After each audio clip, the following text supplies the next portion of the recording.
Hello, viewers. Welcome to today's episode. I'm your host, DS Namdi. And today we'll be talking about something very crucial for every African to know: the introduction of Alkebulan. What is an Alkebulan, and who are the Alkebulanians? Before I go forward to this, I would like to say something. In the year 1884 to 1885, in Berlin, Germany, there was a meeting or conference that took place. And in that conference, certain countries decided to invade Africa or invade Alkebulan. When they did that and they were successful, they changed everything that we hold so dear to us, everything that connects to us, and everything that resonates with our soul and existence in this world. So today, before the pre-colonial, Africa was not the name given to us. We were answering the name called Alkebulan. That means the Mother Earth and the Garden of Eden. But in the 17th century, the name was changed to Africa by the colonial masters. Because there's a drip of war that goes. Every country or every person that is defeated in a war, the victor would have to change certain things because they are the victor. And that happened to us. But Africa never went to war, did we? We were invaded and we fought for our survival. In 17th century, like I said, the name Africa was given to us. The colonial brainwashing and cultural erasement came place. They erased everything that has to do with us. They rewrote our history and they destroyed every indigenous knowledge. Most of us would say Africa never had anything. We are poor. We were never poor. Take a look at this. Tell me the richest continent in the world, or tell me the well-endowed continent in the world. I'll wait. The answer would be Africa, or the Alkebulans. We were civilized long before they came. We had our structures in place. We had our history in place. But all these things wiped out, and you and I could be asking ourselves, why am I an African? Some people dislike the color of their skin and the location of their existence. They all want to be American or European. Why? Because there's nothing to show for us right now. In so many times, we've often read in school and also in our society that Africa had nothing to offer in this world. We had nothing, no knowledge to give. We had no input in the development of this world and civilization of this world. But that's a lie. That's a big, fat lie. Because Africa, in terms of technology, in terms of attribution to development of the world, we were and we are still involved in it. I want to ask you guys a question. Do you know that the loss of your native language can really destroy your existence in life? Do we really speak our native language right now in Africa? What do we speak? We have the dominance of English, French, and Portugal. We are now speaking English language, French language, and Portuguese, and so many more languages, foreign languages. We don't even know how to speak our own language. We're not comfortable enough to speak these languages. That means that the reason why we were colonized is to erase everything that has to do with us is achieved. Today we dress like the West, we talk like the West. Look at me, I'm doing the same thing right now. We even carry the persona like the West. Our leaders are showing us the way to be like the slave or like the masters that enslaved us. But enough is enough. There will be time when we should say no, that we must stick to what we were. Now, have you done your research about the word Alkebulan? Like I said, there is not much detail about that except having some connection when you do your research. But let me tell you something. Before the whites came to colonize Africa, do you think that Africans were not existing? Do you think that we were not rich? Do you think that the current circumstance in Africa is what it is? Don't you know that there were kings and queens and strong men and great men in Africa that impacted the world? Do you know that? Well, the whitewashing of African history is ongoing, and we must strive to fight it. Not physically. This message is not to incite hatred on anybody, but to give awareness to who we are as Alkebulans, or Africa, as you could say. Africans' contribution to science, mathematics, and philosophy is often erased totally. You can't find that. Even the Bible. The Bible has on hold a lot of great African input. Like the wife that Solomon married. She is a queen from a certain place, from Ethiopia. So that means Ethiopia has been a foundational input in this world. Not even Ethiopia. There's so many kingdoms in Africa that had names. And when they came, we fought war for so many years trying to push them back, but they overpowered us. And now, this is our situation. But are we going to fold our arms and say, well, let's just leave as they please? No. So the philosophy that they've given to us is their philosophy. The lifestyle they push to us, the agenda is theirs. They have enabled us and they have tried to insist that we don't have anything to offer, but we need to learn from them. Well, like I said, debates around ancient Egypt being part of Africa is a question. Are they the real Egyptians, or is Africa, the black skin, the real Egyptians? Well, you can ask the questions for yourself. And if you want to engage us in this question, we will be loved to hear from you, because we have our facts together that the ancient African are black skinned. They are well endowed with extraterritorial knowledge. That means they know about the celestial God himself and also the workings of the time of this earth.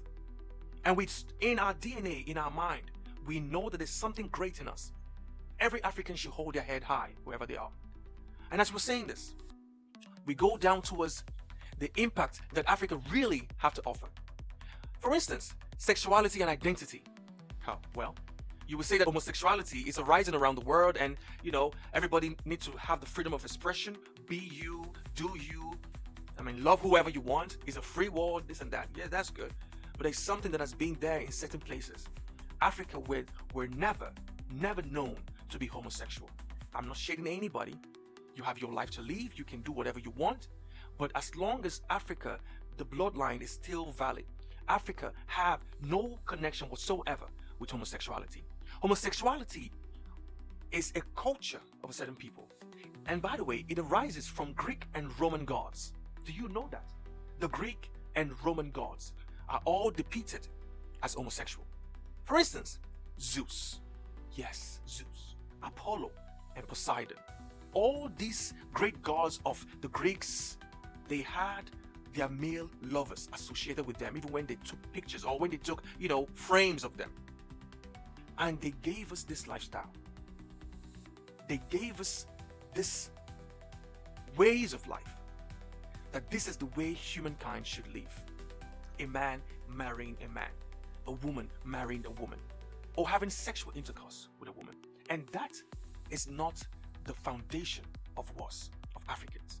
So we must try to understand where these things are coming from, because I know for a certain that every situation we find ourselves today is connected to a man-made affair. Corruptions of our leaders. Well, can we say corruption of our leaders? African leaders are, most of them, no shades, but most of them are finding it difficult to identify their true purpose. If money is your true purpose as a leader, then that's not a purpose, because anybody can have money. As long as you have something you're doing, as long as you're connected to something, there is an idea inside of you and you're consistent, money is inevitable. And so if that is the true purpose of African leaders, then something is wrong. Well, African leaders in the neocolonialism, dependence on the West and China. Well, our dependency on the West is just the fact that the structure they gave to us is solely dependent on their own existence. We must connect to everything they belong to. For us to have a full-fledged freedom is never an option. You must connect to them, milking our resources, and for our leaders to travel abroad and kiss the ring. Because for you to stay in power, you must have a godfather. And the godfather in all this general stuff is from the West. Then let's talk about our resources in Africa. They labeled us as the poorest in the whole continent. They said Africans, we don't have nothing. That whenever they give us aid, they're only helping us. But is that the true reason why they're here? In all African countries, we'll find the Western encroachment. In all African countries, there is something that they're trying to get from us. They've been getting this thing for a long time. Just look at your environment as Africans. In Nigeria, Ethiopia, Burkina Faso, name it. All these countries have common thing.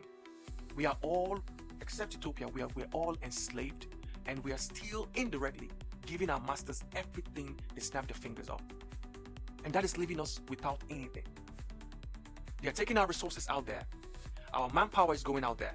People who are sound-minded, the young folks who are supposed to be here to think about the future, create new ideas on how to evolve through nature, they are traveling abroad. Still, the process of traveling abroad is still monetized. They don't want you and I to have freedom whatsoever. And remember, this is not a clip for any incitement of negative actions. It is just to give us an awareness, a conscious awareness about who we were and who we are as people. I did a research last year. I think the information I got online spoke about how much the US Embassy in Nigeria makes every year. I know that is just a figure they placed out, but it's above that figure. And guess what the amount is? Over $1 billion every year. From failed visa processes. And these visa processes entails people trying to put things together, because before you go for that, you must have money for your flight, money for hotel. You must, if you're going for school, you must have some certain amount of money in your bank to pay for the school fees. So some parents sell their properties, some people sell everything they have in Africa just to run. The same thing is still happening indirectly.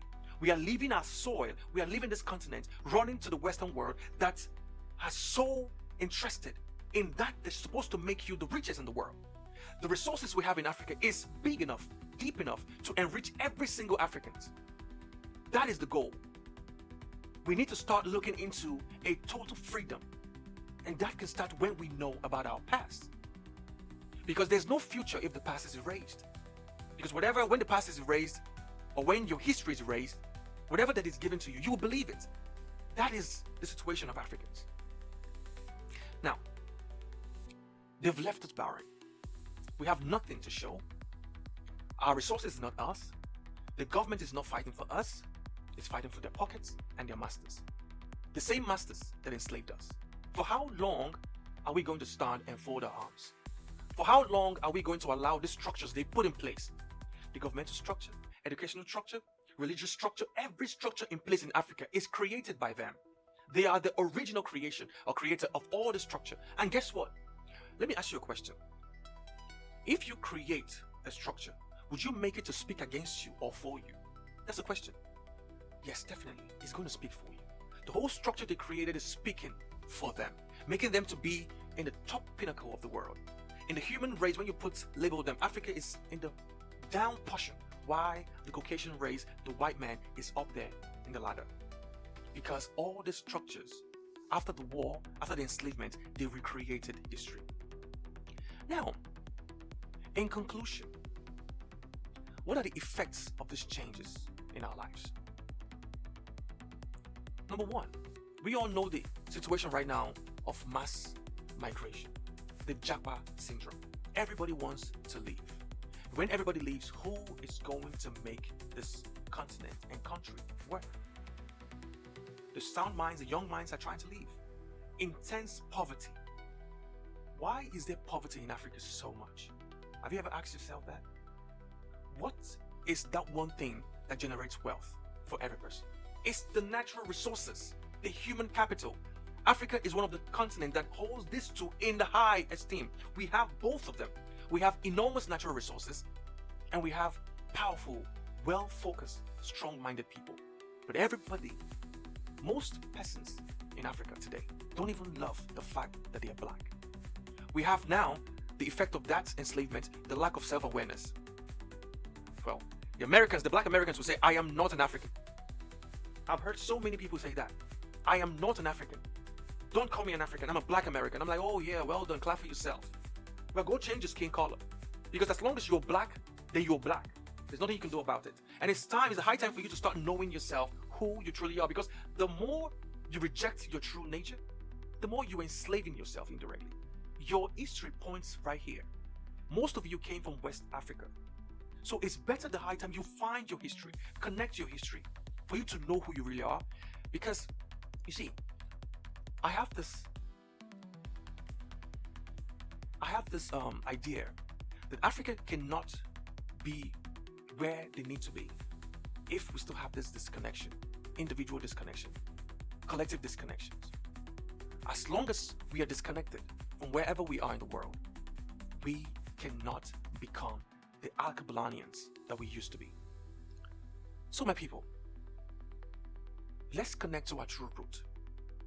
Let's forget about this low-leveled human placement, this dependent instinct syndrome. Let's cling into the fact that we are Africans, we are Alkebulanians, and we have one of the richest continents in the world.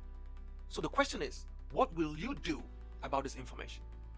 Would you allow this information to pass by and say, well, I have nothing to do, well, whatever that's done is done. Whatever that's done is done, but can be undone. There's nothing under the sun that cannot be undone. So I leave this to you. For more of these questions, for more of these informations, please remember to follow us, DS Nnamdi, on all social media platforms. Comment, like, and subscribe. We look forward in dropping real transformational information like this. Stay tuned and God bless you.